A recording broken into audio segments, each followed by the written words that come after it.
నగరాలను పోటీ పడే విధంగా ఈ రోజు మనము నగరాన్ని నిర్మించుకుందాం అనుకుంటున్నాం. ఆనాడు ఒక ఆయన చెప్పిండు, మీరు అందరు చూసారు, ట్యాంక్ బండు నీళ్లు కొబ్బరి నీళ్ళు అలాకుంటాయి, ఇట్లా ముంచుకొని అట్లా తాగొచ్చు అన్నాడు. నేను ఈడు ఉన్న మిత్రులు అడుగుతున్న, జర్ర అట్లా రోడ్డు దాటితే ట్యాంక్ బండే. తాగుడు సంగతి దేవుడు ఎరుగు, వాసన చూసే పరిస్థితి ఉందా? 10 ఏళ్ళ ఆయన పరిపాలనలో మురికి కూపంగా ట్యాంక్ బండును మార్చిన చరిత్ర ఆనాటి ముఖ్యమంత్రిది. ఇట్లాంటి అబద్ధాలతో కాలం గడిపిండు. ఓల్డ్ సిటీని అన్నాడు ఇస్తాంబుల్ చేస్తాని. ఇస్తాంబుల్ కాదు కదా, ఆడున్న ట్రాఫిక్ జాములు కానీ చార్మినార్ చుట్టూతో తిరగలేని పరిస్థితి ఈ 10 సంవత్సరాలలో వచ్చింది. వర్షం వస్తే వరద నీళ్లు హైదరాబాద్ రోడ్ల మీద వరదలై పారుతున్నాయి తప్ప కనీసం మేము నిర్మించిన నగరంలో మురికి కాలువలు కూడా ఆనాటి ముఖ్యమంత్రి గారు, ఆనాటి మున్సిపల్ శాఖ మంత్రి గారు ఈరోజు గొప్పలు చెప్పుకుంటున్నారు, కానీ కనీసం డ్రైనేజీ కాలువలు కూడా తవ్వే ప్రయత్నం చేయలే. ఇవాళ ట్యాంక్ బండ్ మీదనో లేకపోతే శిల్పారామం దగ్గర వారు సెల్ఫీలు దిగుతున్నారు. వారు సెల్ఫీలు దిగి సెల్ఫ్ డబ్బా కొట్టుకునే శిల్పారామం కూడా ఆనాడు కాంగ్రెస్ పార్టీని అభివృద్ధి చేసింది, వారు మర్చిపోయినట్టున్నారు. వారు అప్పుడప్పుడు ట్విట్టర్లో పెట్టి హైటెక్ సిటీ ఆనాడు మనం చేసిందే. ఈ ట్యాంక్ బండ్ ఏదో ఆయననే నిర్మించినట్టు, వాళ్ళ తాతగారు బుద్ధుడి విగ్రహం పెట్టినట్టు ఇవాళ ఆ ఫోటోలను చూపించి మేము నిర్మించినామని అబద్ధాలు చెప్పుకునే పరిస్థితి. ఏది ఏమైనా ఆనాడు 10 సంవత్సరాలు 20 లక్షల కోట్ల రూపాయలు ఖర్చు పెట్టినా ఈ నగరానికి కావాల్సిన శాశ్వతమైన అభివృద్ధిని గత 10 సంవత్సరాలు పరిపాలనలో ఉన్నవాళ్ళు చెయ్యలేదు. మరి ఈరోజు నేను మిమ్మల్ని అడుగుతున్న మిత్రులారా, టీవీలలో మనం చూస్తున్నాం, ఢిల్లీలో కాలుష్యం పెరిగిపోయింది, మనుషులు బతకలేని పరిస్థితి, ప్రజల్ని ఇళ్లలో నుంచి బయటికి రావద్దంటారు. ఢిల్లీలో పాఠశాలలకు సెలవులు ఇచ్చిండ్రు.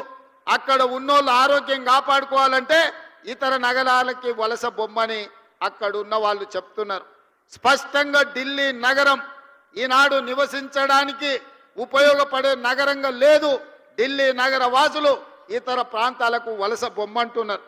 ముంబై నగరాన్ని తీసుకుంటే వర్షం వచ్చిందంటే పీకల దాకా నీళ్ళు వచ్చి ముంబై నగరం అతలా కుతలమైపోతుంది. ముంబై నగరము నివసించలేని పరిస్థితికి వచ్చింది.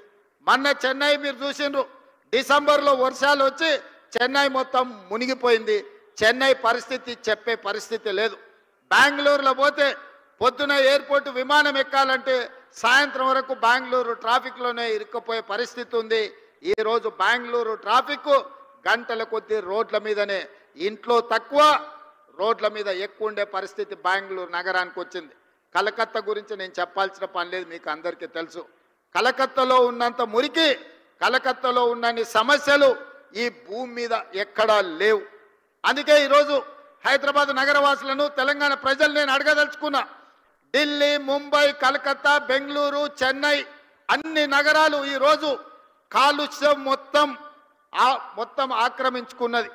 వాయు కాలుష్యం, నీరు కాలుష్యం, భూమి కాలుష్యం, అక్కడ నివసించలేని పరిస్థితి, అక్కడ ట్రాఫిక్ సమస్యను పరిష్కరించలేని పరిస్థితికి ఆ నగరాలు చేరుకున్నాయి. మరి మనం ఇంకొక 10 సంవత్సరాలు ఏమనకుంటా ఊరుకుంటే హైదరాబాదు నగరం వాటన్నిటికంటే దరిద్రంగా తయారయ్యే పరిస్థితి ఉన్నది మిత్రులారా. అందుకే ఈరోజు ఆ నగరాల నుంచి అనుభవాలు నేర్చుకోవాలి. ఢిల్లీ లాంటి అత్యధిక కాలుష్య నగరంగా ఈరోజు ఢిల్లీ వచ్చిందంటే గత పాలకుల నిర్లక్ష్యం వల్ల ఈరోజు ఢిల్లీ నగరం ఆ విధంగా తయారైంది. అందుకే ఈరోజు ఈ అభివృద్ధి కార్యక్రమాలే కాదు, మూసీ డెవలప్మెంట్ను చెయ్యాలని, మూసీ నదిని ప్రక్షాళన చెయ్యాలని, మూసీ నదిని పునరుజ్జింపజేయాలని హైదరాబాదులో కాంక్రీట్ జంగల్గా మారి వర్షాలు వస్తే ఎక్కడికక్కడ రోడ్ల మీద వరదలు వచ్చే పరిస్థితి వచ్చింది.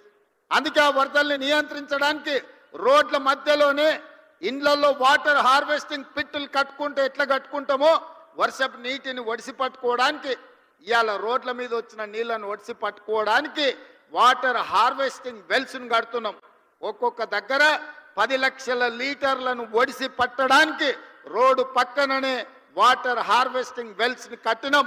నిన్న మొన్న కొన్నిటిని ఇవాళ మనం కొన్నిటిని ప్రారంభించుకున్నాం. భవిష్యత్తులో ఇంకా 141 ప్రాంతాలలో వర్షాలు వస్తే రోడ్ల మీద నీళ్లుండి నీళ్లకు బండ్లు పోలేని పరిస్థితి, పోతే కొట్టుకపోయే పరిస్థితి. దాంతో ట్రాఫిక్ జామ్లు అవుతున్నాయి.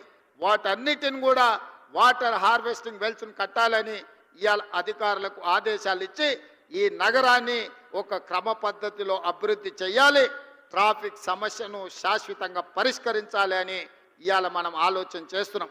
అందుకే ఈరోజు ఎంతమంది ఎంత విష ప్రచారం చేసినా, రియల్ ఎస్టేట్ దెబ్బతిన్నదని సోషల్ మీడియాలో ప్రకటనలు చేసినా, ఇవాళ సూటిగా మీడియా మిత్రుల ద్వారా తెలంగాణ సమాజానికి నేను చెప్పదలుచుకున్నా, ఏప్రిల్ 1, 2023 నుంచి నవంబర్ 30, 2023 వరకు 6 నెలల్లో అభివృద్ధి.